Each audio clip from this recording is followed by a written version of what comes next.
najhladnije mesto na svijetu. Južni pol, poznat pod imenom Antarktik. Pa hajde da vidimo ko sve živi ovdje. Pingvini.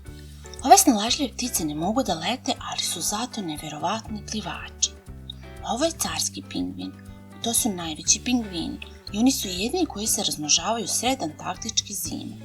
Tata pingvin ne gradi gnezdo, on stoji i greje jaja stopalima i stomakom mjesecima bez hrane. Adelijini pingvini su poznati po velikim i bučnim kolonijama. A ovo je chinstrap pingvin. Lako ćete ih prepoznati. Izgledaju kao da nose mali crni kaiš ispod brade. A ovo je krill. To su sićušni svetleći račići. Oni su najvažnija hrana za skoro sve životinje južnog pola. Prava super hrana. Hajde da vidimo ko je ovo. To je kit ubica ili orka. Ovo je u stvari najveći delfin na svijetu. Oni žive u svim okeanima, ali antarktičke orke su timski igrači. Zajedno stvaraju snažne talase da sruše fokus sa plutajuće ledene sante. Morski leopard. Ovo je velika i brza foka. Zovu je morski leopard jer je glavni predator. Voli da lovi pingvine. Krabojedna foka. Ovo je najbrojnija foka na svijetu. Ima posebne zube koje koristi da filtrira kril iz vode. A ovo ovdje je vedelova foka. Za razliku od opasnog morskog leoparda, vedelova foka jede samo ribu.